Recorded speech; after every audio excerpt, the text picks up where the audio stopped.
riesgo de cáncer de próstata en general se asoció con un aumento del riesgo de cáncer de próstata.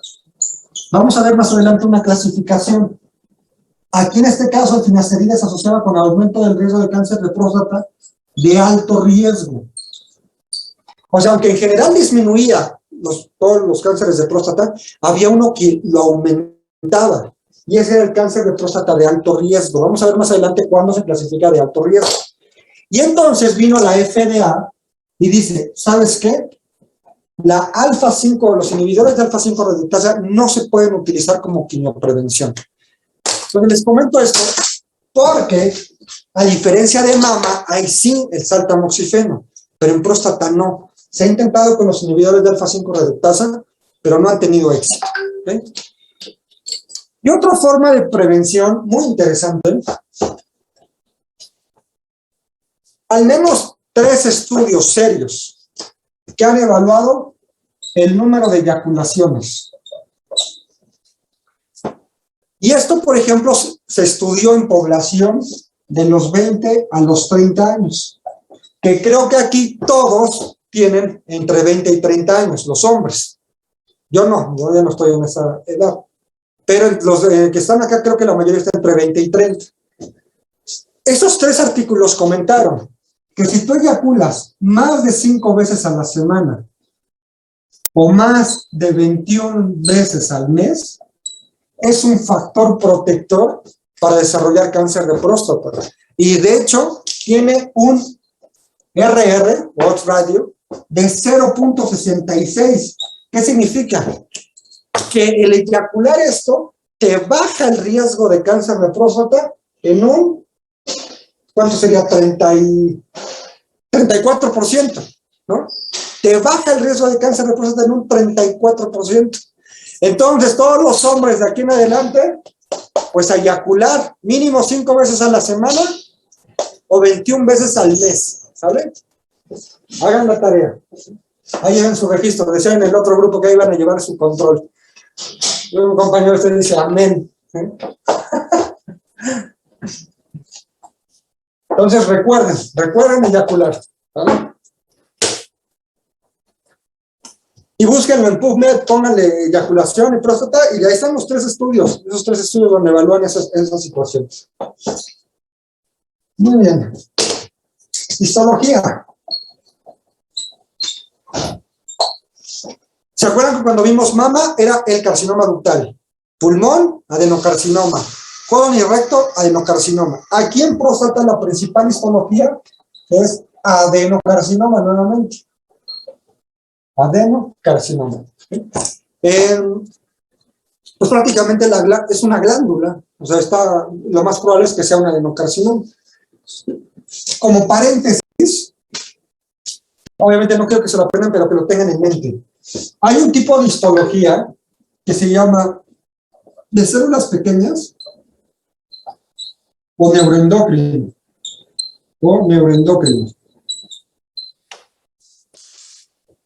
Ese tipo de cáncer se presenta en el 0.3% de todos los cánceres de próstata.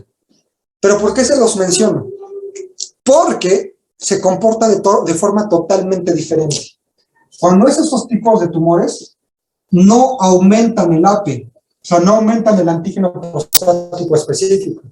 Y otra, el tratamiento es totalmente diferente cuando tienes un tumor neuroendocrino o un cáncer de células pequeñas de próstata. Sucede muy poco frecuente, pero yo sí he tenido 2 pacientes así, y que te desconcierta mucho que tú ves el tumor ahí en la próstata, pero que el antígeno no se eleva, está negativo.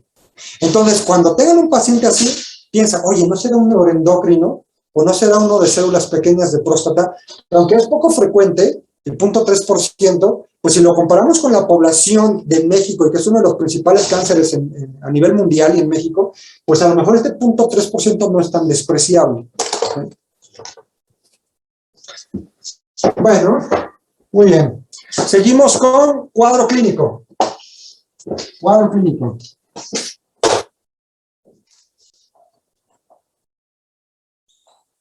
Cuadro clínico. 3 tipos de pacientes que te pueden llegar. Primer paciente, El que está asintomático. Ay, ¿por qué te llegó si está asintomático? Bueno, porque se hizo un estudio de cribado. Vamos a ver más adelante lo del cribado. Y es muy probable que este paciente te llegue porque el solito dijo, me voy a hacer mi antígeno prostático y sale elevadísimo, pero no tiene ningún síntoma. Vamos a ver en las próximas clases qué hacer en todos estos escenarios. Este es un paciente que te llega así. Segundo, el paciente que sí tiene síntomas. Ahora, hablando un poco de cribado, la verdad es que está muy discutido. Para que un método de cribado sea bueno, tiene que tener impacto en la supervivencia global. Por ejemplo, ¿alguien recuerda en pulmón la tomografía de baja dosis de radiación torácica? ¿Cuánto bajaba el riesgo de muerte en cáncer de pulmón? ¿Alguien recuerda ese número? ¿Cuánto bajaba el porcentaje? ¿Cuánto, perdón? ¿Como 60%? No, no era 60%. ¿Alguien recuerda? ¿Cuánto te bajaba? 20%. 20%, te bajaba el 20% el riesgo de muerte. Entonces significaba eso que era muy buen estudio de cribado. Entonces, para que un cribado sea bueno, tiene que tener impacto en la supervivencia global. ¿Y qué ha pasado con próstata? Que se ha visto que el antígeno prostático, o sea, pedirlo como parte del cribado, y el tacto rectal no han tenido impacto en supervivencia global. Y por eso está muy discutido si realmente lo tendríamos que pedir. Eso vamos a hablar mucho cuando veamos cribado. Segundo paciente, que te llega por síntomas. ¿Y qué tipo de síntomas? Urinarios. Cualquier síntoma urinario, el que se les ocurra. Disuria, polaquiuria, nicturia, el que quieran. También, por ejemplo, la retención aguda de orina, el paciente que se tapa, ¿no? Entonces, el paciente que te llega por síntomas urinarios. Otras, el paciente que no te llega por síntomas urinarios, pero te llega por síntomas por las metástasis. ¿Alguien recuerda próstata? ¿Cuál era el principal sitio de metástasis? Columna lumbar, ¿no? Columna lumbar, exacto. Entonces, puede ser que el paciente te llegue por dolor lumbar. Y es el típico paciente que 70 años, ay doctor, me duele mucho la espalda. ¿Cómo orina? No, pues yo orino bien. No descarten que pudiera ser un cáncer de próstata, sobre todo porque ya supimos cuál es la principal zona donde se desarrolla el cáncer, que es la zona periférica. Entonces, no todos van a tener síntomas urinarios. A lo mejor el cáncer nunca obstruye la uretra y el paciente pues ya empieza a dar metástasis sin tener síntomas urinarios. Entonces, ténganlo presente eso. Son los tres tipos de pacientes: el asintomático que te llega con un antígeno, el que tiene síntomas urinarios, o bien el que tiene síntomas por metástasis, ¿no? Y el típico ejemplo, el del dolor lumbar. ¿Alguien recuerda qué tipo de metástasis ósea daba en columna lumbar? ¿Si blástica o lítica? ¿Alguien recuerda? Blástica, exactamente, blástica. ¿Sabe? Muy bien. Seguimos hablando un poco de cuadro clínico. Principales sitios de metástasis, ya lo comentamos: esqueleto axial. Y recuerden que generalmente da lesiones blásticas. Ese es el principal, es decir, por mucho, es el principal sitio de metástasis, pero no es el único. Ahí en su manual, yo les pongo también que hígado, que pulmón puede haber, pero fíjense que cuando hice el manual, no me percaté de eso. Hay un sitio también común que tiene el cáncer de próstata metastásico, y que inclusive, y que me ha tocado ver mucho últimamente: ganglionar no regional. Ganglionar no regional. Por ejemplo, he tenido varios pacientes con cáncer de próstata que tienen conglomerado cervical y así debutaron. Tengo un paciente de 95 años que él debutó con una bola aquí en el cuello y un antígeno como de 10,000. Entonces, pues por la edad,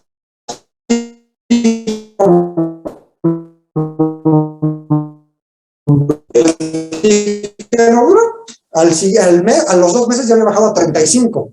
De 10,000 bajó a 35. O sea, impresionante ese cambio. Les voy a enseñar un paciente que vi hace 2 días. Están...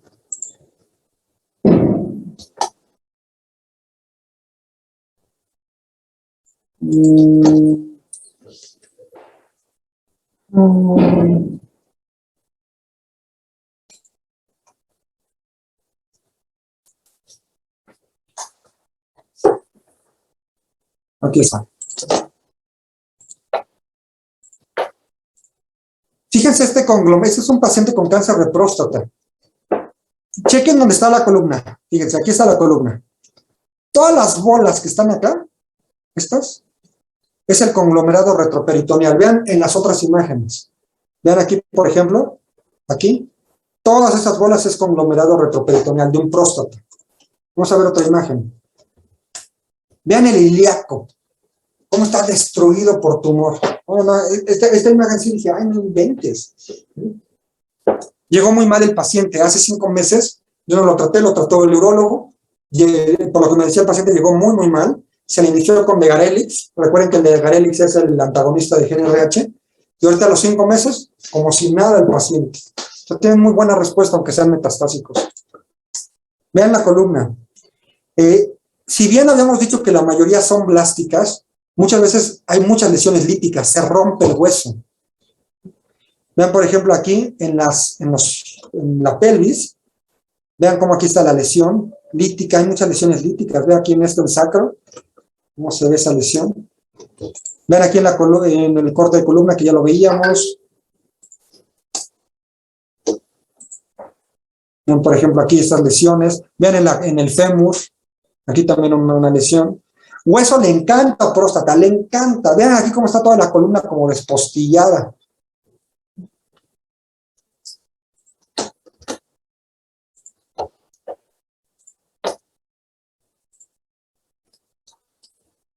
Ok. Muy bien. Bueno, y estos últimos minutos vamos a hablar de algo sumamente importante en cáncer de próstata, que es el antígeno prostático específico. ¿Sí? También en inglés, que se abrevia como PSA. ¿Qué es el antígeno prostático específico? Es una glicoproteína. Se van a investigar de tarea cuál es la función del antígeno. ¿Tiene alguna función? ¿Esta glicoproteína sirve de algo? En su manual viene, pero investiguen, ¿cuál es la función del antígeno prostático específico? ¿Alguien se la sabe? Es súper interesante, o sea, yo antes de que estudiara esto, de hecho, antes de que hiciera el manual, porque en todo lo que estudié oncología nunca se me prendió el foco. Hasta que empecé a hacer el manual y dije, pues mira qué interesante, está súper interesante cuál es la función del antígeno prostático específico. Bueno, es una glicoproteína que tenemos que tomar en cuenta que es órgano específico. Órgano específico. Es decir, ningún otro órgano la libera. ¿Sí? O sea, ningún otro cáncer lo puede liberar. Es muy específico de la próstata, pero no es específico de cáncer. No específico de cáncer. ¿Qué quiere decir esto? Que entonces cualquier enfermedad de la próstata te lo puede elevar el antígeno prostático. Una prostatitis, una hiperplasia prostática benigna, una infección de transmisión sexual. Desde que tú pongas una sonda, ya te puede elevar el antígeno prostático. Entonces, cualquier cosa que irrite a la próstata, lo puede elevar, pero solamente la próstata. ¿Sí? Ese es por eso que es órgano específico, pero no específico de cáncer. ¿Cuánto es el valor normal hasta cierto punto y entre comillas? Es 4 nanogramos por mililitro. Este valor sí no los tenemos que aprender. 4 nanogramos por mililitro. Pero lo pongo entre comillas porque depende de muchos factores. Y uno de esos factores es la edad. Por ejemplo, si yo tengo de 40 a 49 años, lo esperado de antígeno que yo pudiera tener es menos de 2.5. Si yo tengo de 50 a 59 años, menos de 3.5. Si yo tengo de 60 a 69 años, menos de 4.5. Y yo si tengo de 70 o más, lo esperado es que tenga menos de 6.5. ¿Sí? Menos de 2, menos de 3, menos de 4 y menos de 6.5. Entonces, supongamos que alguna vez a tu papá, a tu abuelito, que tiene 80 años, le tomas un antígeno prostático y que te saliera en 6. Diría, sí, se escapa del 4, sí está elevado. Pues no, es esperado para la edad. Entonces recuerden, el 4 es como que un valor así rapidísimo, decir, ok, alrededor de 4, pero depende mucho de la edad, el antígeno, pues el resultado esperado. ¿Ven? Bueno.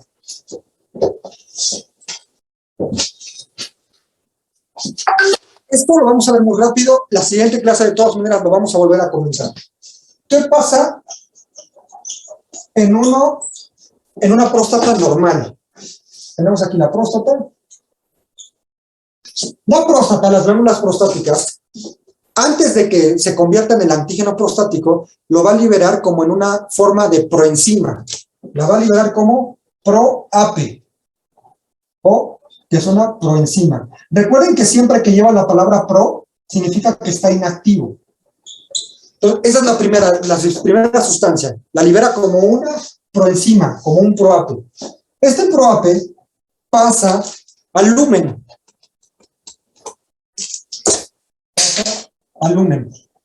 Y en el lumen de la próstata se le quita el pro.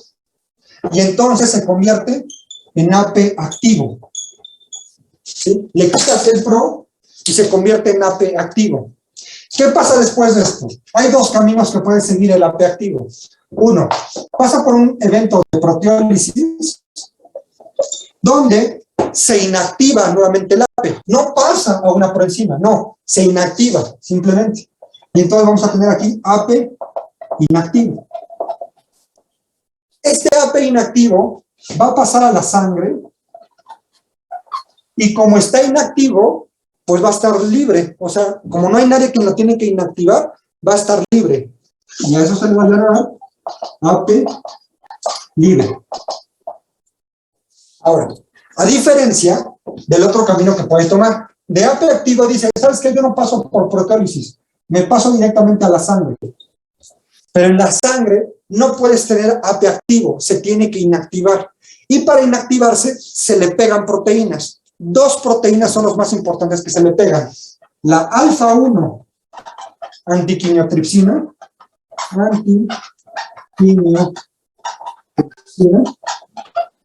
y la alfa-2 macroglobulina. Entonces se le pegan esas dos proteínas a este antígeno activo que se liberó a la sangre, se le pegan. Y cuando un antígeno se le pegaron proteínas, a eso se le va a llamar AP complejo. Entonces vean, hay dos tipos de antígenos, el antígeno complejo y el antígeno libre. El antígeno complejo es al que se le pegaron las proteínas para inactivarlo. Y el AP libre, pues es el que no está unido a proteínas. Y no se le unieron proteínas porque cuando salió a la sangre ya estaba inactivo. ¿Ok? Esto pasa de forma normal en todos los hombres. Nos pasa esto. En la sangre tenemos ambos, tanto AP complejo como AP libre. La suma del AP complejo más el AP libre te va a dar el AP total. Entonces, cuando nosotros pedimos un laboratorio, que es pedirle un antígeno prostático, el que nos van a medir es el AP total. A menos que especifiquemos, oye, dime cuánto antígeno libre tengo. Y aparte, dime cuánto AP total. Pero si nosotros nada más le pedimos antígeno prostático específico, el que te van a determinar es la suma de ambos, del AP complejo y del AP libre. Lo normal es que tú de AP libre tengas más del 10% del AP total. O sea, que de tu AP total, la mayor parte sea AP complejo, pero que tengas más del 10% de AP libre. ¿Qué pasa en cáncer? Y con esto concluyo. En el cáncer, aquí tenemos a la próstata. Libera el ProAP. Pero como en el cáncer la membrana basal está rota, aquí se libera directamente a la sangre el PROAPE. O sea, no pasa por todo este proceso. Del PROAPE, como está rota la membrana basal por el cáncer, se libera hacia la sangre en forma de PROAPE. Y en la sangre no puede estar como PROAPE. Se le pegan proteínas. Y habíamos dicho que cuando se le unen proteínas, a eso se le va a llamar AP complejo. Entonces, en el cáncer hay mucho AP complejo. Mucho AP complejo en el cáncer. Sí hay AP libre, sí, pero hay poquito AP libre. Poco AP libre. Porque la mayoría, como el PROAPE, ya se rompió la membrana basal, se está escapando a la circulación y se le pegan proteínas para inactivarlo, porque no puede estar en forma de PROAPE, aunque esté inactivo. No puede estar así, se le tienen que pegar proteínas. Entonces se forma mucho AP complejo. Y aunque sí hay formación de AP libre, es poco. Y el porcentaje aquí es que es menos del 10%. Entonces, eso es importante, porque cuando tú le pides un antígeno al paciente, y que todavía no sabe si es cáncer o no, supongamos que el antígeno sale elevado, pídele siempre AP libre, porque si el AP libre es menos del 10% del AP total, puede ser que sea un proceso de cáncer. Pero si tu AP libre es más del 10% del AP total, tal vez estás ante una situación benigna, ante una enfermedad benigna, aunque tengas tu AP muy elevado. Qué interesante, ¿no? Repásenlo esto, repasen esto, porque si lo vimos muy rápido y es algo complejo. Esto está en la página 152 y 153 de su manual. Ahí viene nuevamente esto, repasen. ¿Sí? Bueno, hasta que ahí dejamos la clase. ¿Alguna pregunta o comentario? No se les olvide hacer su tarea, los hombres. Y hacer su tarea de leer esto. Repasen esto nuevamente. Viene en la página 152 y 153 de su manual. Nos vamos a ver hasta la próxima semana, miércoles, porque recuerden que martes es festivo. Nos veríamos el miércoles y entre miércoles y jueves terminamos cáncer de próstata. Y ya el martes que sigue su examen. ¿Vale? Bueno, pues que pasen sin preguntas, comentarios. ¿Nada? ¿Todo bien? Bueno, entonces nos vemos la próxima semana. Cuídense, que pasen buenas fiestas de muertos. Cuídense. Bye. Hasta luego, doctor. Gracias. Gracias. Hasta luego, doctor.